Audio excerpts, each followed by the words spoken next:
Long ago, the rust wind came. It swept through civilization, turning everything to sand. However, an eternity passed, and humans learned to live in their new world. The one thing the wind could not erode was their spirit.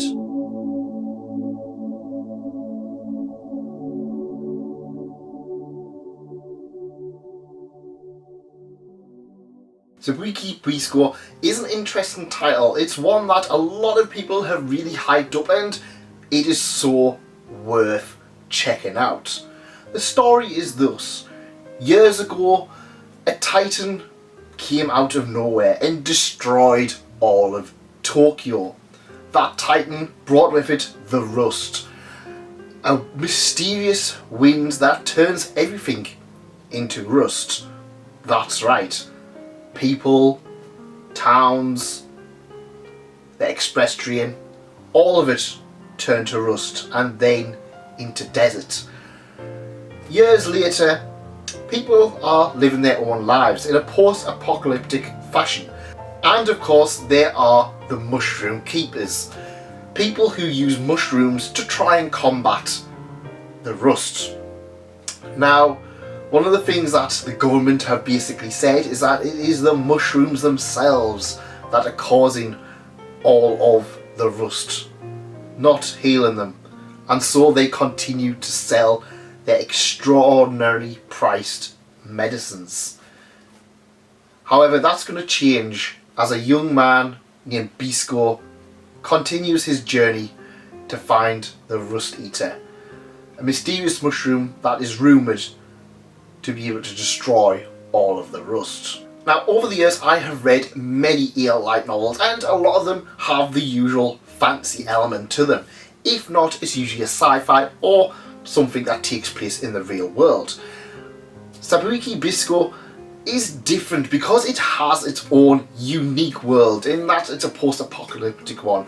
The author themselves does state that they were inspired by titles such as Fist of the North Star, and you can actually see that. The entire world of Sabikui Bisco is post-apocalyptic, and that just makes it work. It makes you have that intrigue of everything that's going to happen, and it's fun to hear all of these things that are in ruin. Of course, we have all of these callbacks to our life with things such as Star Wars and Slam Dunk randomly just mentioned.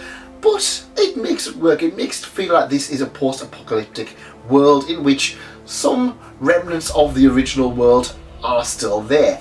And in my opinion, that just makes it work. Along with that, we have a lot of these titans that now have passed on. These giants who destroyed Tokyo are now slumbering or completely deceased. And towns and cities are even built around them and even inside them to protect them from that rust. Of course, we have the mushroom keepers and their entire way of living, and that just makes it even more interesting. We don't have the lush forests or what you would expect from a normal civilization. We have desert, and then mushrooms in order to try and combat it.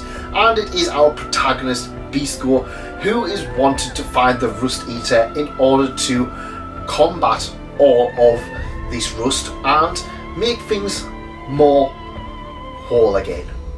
Our two main characters are Bisco and Milo. Now, Bisco is your usual shonen protagonist in that he's hot-tempered and full of burning passion, while Milo is a little bit more reserved. He is the good doctor who is essentially going to cure everybody for free, and they both embark on a quest.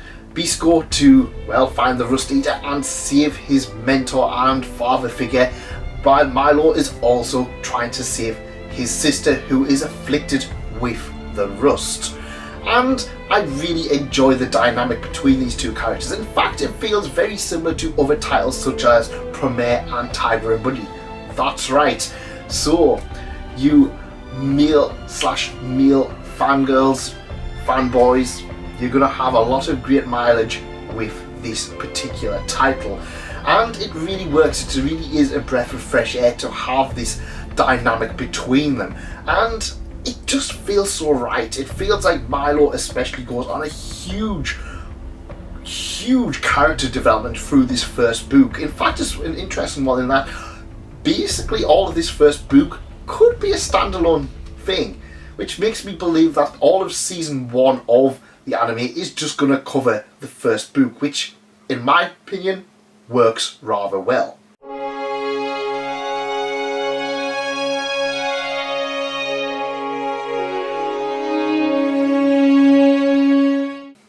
That's right, it's time for Waifu of the Week once more, and we have a new waifu in Pau. I hope I've pronounced that correctly. And she is Milo's rust-afflicted sister.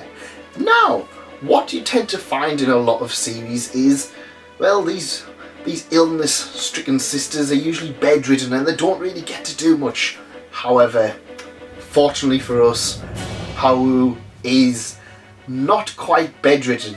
In fact, she becomes, or well, starts off and pretty much always is, the most badass of all of the characters. That's right, we have a fantastic femme fatale character who uses a staff as a weapon, and she is honestly the best thing about this series. And honestly, I really enjoyed this character. It was so refreshing to have a badass, cool female protagonist involved here who isn't entirely lumbered with the whole, oh, I'm just a love interest.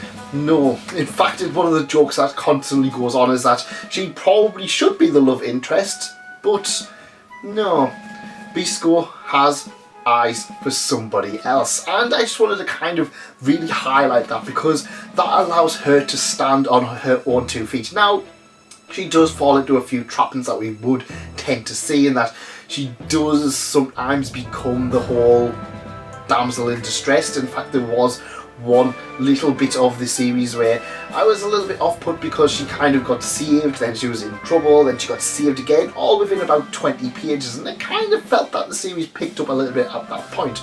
But I'm not going to hold it against her. There are a few other fantastic characters as well, which I'm going to let you guys explore and check out. One worth noting is the villain in this series, one who is rather interesting, who uses his wealth to give himself a life of luxury, watching Star Wars reruns and collecting manga.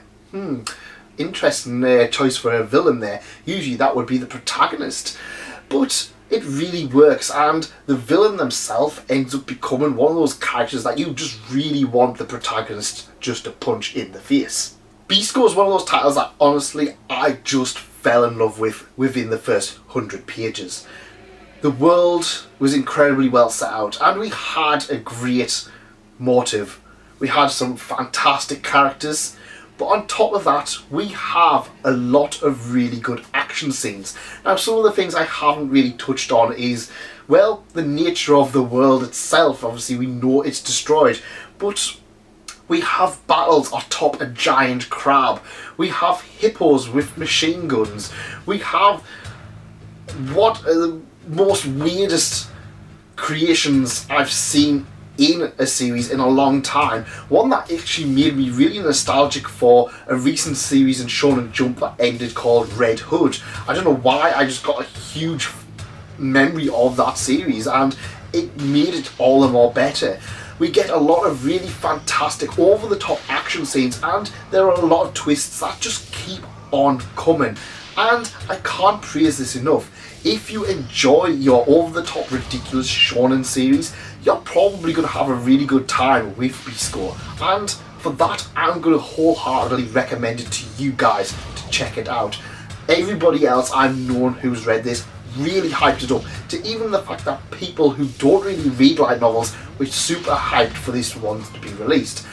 Honestly, this is one of the titles that has really stood out for me, and I have read a lot of titles that I've really enjoyed over the last few weeks, including Faraway Paladin, Grimgar Fantasy Ash, and Angel Next Door Spoils Me Rotten. But Bisco is something else entirely, and you owe it to yourselves, if you enjoy light novels, or if you enjoy really fun, over the top, slightly nostalgic shonen series, you owe it yourselves to at least give this one a fair shot. It's definitely worth your time to at least try it.